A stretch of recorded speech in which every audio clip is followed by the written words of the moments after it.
to the Storytellers Campfire radio shows, where we share knowledge, experiences, and pass stories from one generation to the next at our global campfire. We have a nice warm campfire going in the background to warm us up a bit, and we hope you enjoy the show.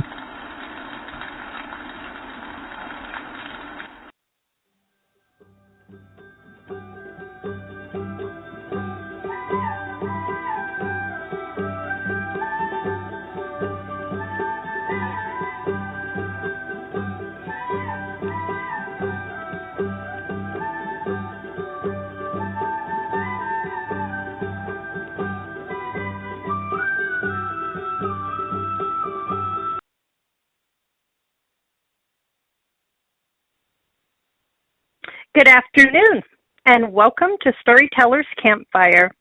This is your host, Lady Selah Sue Juris, and today we are on the air for our Campfire-Musicians segment. This is a very special program because we have a very special guest with us and a great story that goes along with it. Actually, several, so I think everyone's going to want to stay tuned and enjoy this program. Now, jazz has spread around the world. It has drawn on different national, regional, and local musical cultures, giving rise to many different distinctive styles. And today, we are featuring a jazz artist with his own distinctive style on and off the stage. So imagine, if you will, someone who sings and swings. Style is marked with a little bit of soul, a little grit, and a little groove. So we're going to take a brief commercial break, and then we will be right back with our special guest, Billy-Brandt. So stay tuned.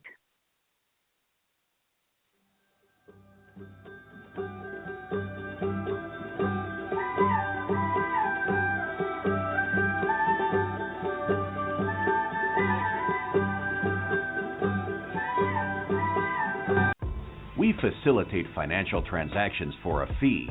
That is what we call the VIG.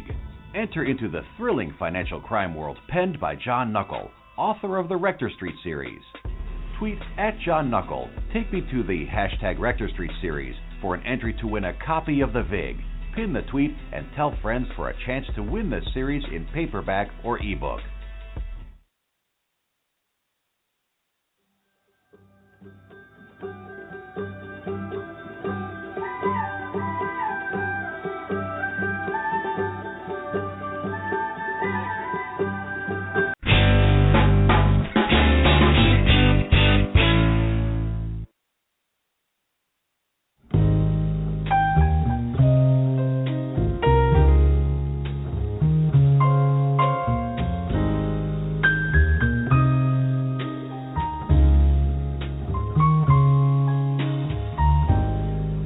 I don't sleep at night, I cry,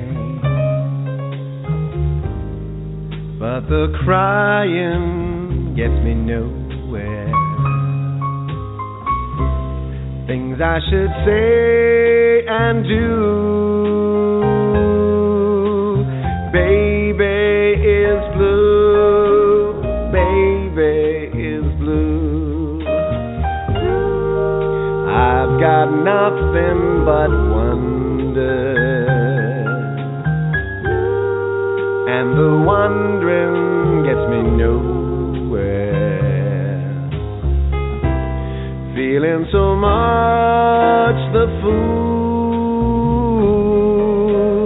Baby is blue, baby is blue.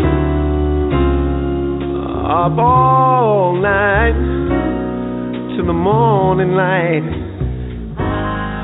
lie in bed, another fight. Broken heart over you, broken dreams, baby is blue. I wring out my pillowcase. It could fill full of tears. So here's a toast to you.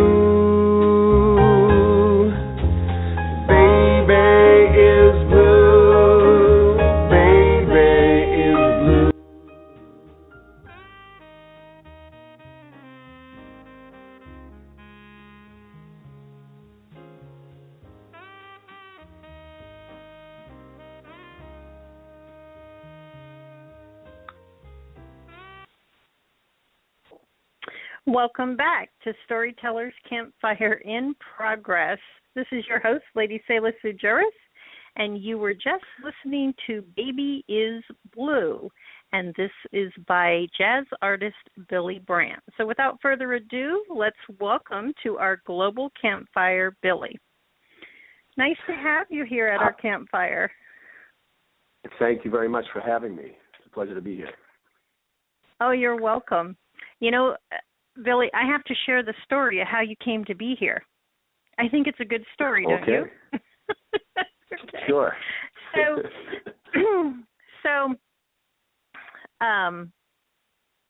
We all kind of got up one day a little bit late, and my daughter says, "Have you had breakfast?" We said, "No." She says, "Well, why don't I come on over and make everybody brunch?" That'd be great. So she came over, and while she was over, she put in this CD, and a very odd name on the CD, and none of us were familiar with it, and so we're listening to it, and we're just kind of getting into the music, and we're like, where on earth did this come from? And it was just, very catchy tunes, a little bit of blues and jazz kind of mix. And so she said, "Oh, I was at where were you at, Billy? Which place? The Triple Were you Door. at in Seattle? The Triple Door. The Triple That's Door. Right. So she says, "I was at the Triple Door, and this guy was there performing, and I just loved it, and I thought you would like it." So I got one of his CDs and brought it to you, and I said, "Oh, great, we got a twofer. Maybe we can get a guest on the program." So here you are. And here I am. Yeah. Yes, absolutely. That was a fun night. Yes. That was a fun night. Yes. Yeah. She really enjoyed it, and she said, "You really should go see him perform, because," she said, he has such a unique style. It's very captivating." And so there we went. We just, connected from there, and now here you are at our global campfire. So I'm glad we were able to work that out. Yeah, me too.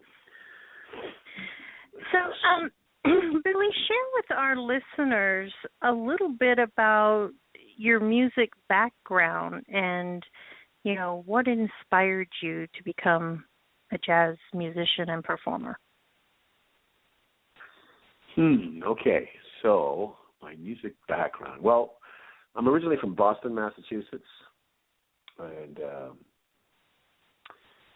my music background. Basically, I played in rock bands when I was a young man and a teenager and in my 20s. And but I was always drawn to bluesy, jazzy stuff. And it wasn't until like one of those bands ended, because they were doing pretty hard rock at that time, that I started playing with around with the piano. Basically, I'm a guitar player, but I learned to play the piano as a second instrument. Just applied my guitar skills to piano, and then playing by myself on piano, I was able to play those kind of tunes and solo and do those jazzy, bluesy licks, and that's when I really started getting into jazz. Although now thinking about it from this vantage point, I realized when I was really young, when I was a kid, that all the music that I liked was from those like Disney cartoons or the Tom and Jerry cartoons. Do you remember those like the Disney Jungle Book movie? That's all like Louis Prima. That's a jazz band playing that stuff. That's Louis Prima doing that the Jungle Book and all that stuff. And I remember really liking right. that when I was a boy. I'm Yeah. like, oh, why don't they play that stuff on the radio? And I didn't get it because the radio was pretty much just rock and roll stuff. And but now in retrospect, I'm like, oh yeah, I was drawn to that music as a child. But it wasn't until later in my 20s when I stopped, after I played with those rock bands, that I started to like explore that end of things. And so since then, I've been studying that kind of style of music, or using that as my influences. Okay. Tell us some of those influences that you had. Who were they? Oh, well, I just mentioned Louis Prima. He's one. He's a lot of fun. That all of that stuff that he did, and Louis Prima and Keely Smith. But I mean, I like all the. I like, of course, Frank Sinatra and Dean Martin and all the Rat Pack kind of things, as well as. I gotta look at my right now. I'm gonna have to.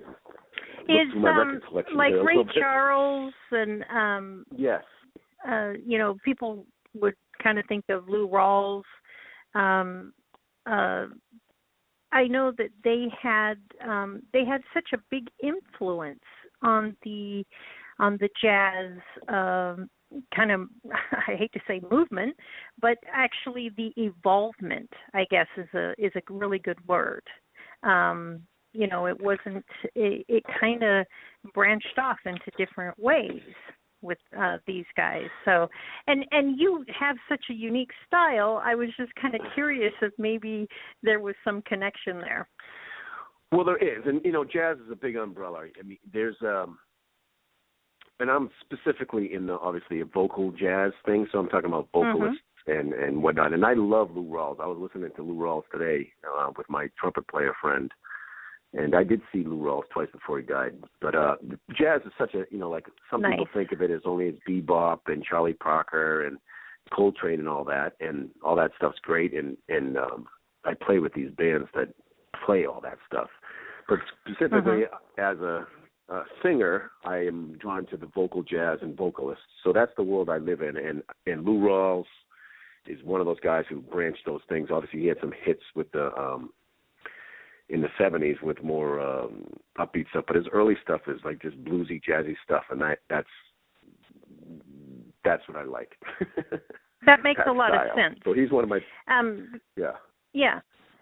No, that makes a lot of sense. And I'll share with our listeners. I'm going to allude to that a little bit later when we get to your videos. But so yeah, I actually can see that and hear. Some of the things that they pull into their performances. So before we get to playing one of your songs, by the way, Baby is Blue, we're also going to talk about later on in the program. That was the first song everyone heard today. So before we get to that, Billy, tell us about the big gig experiences. I really like some of the people who were part of that, and maybe you could share with our listeners what the big gig is.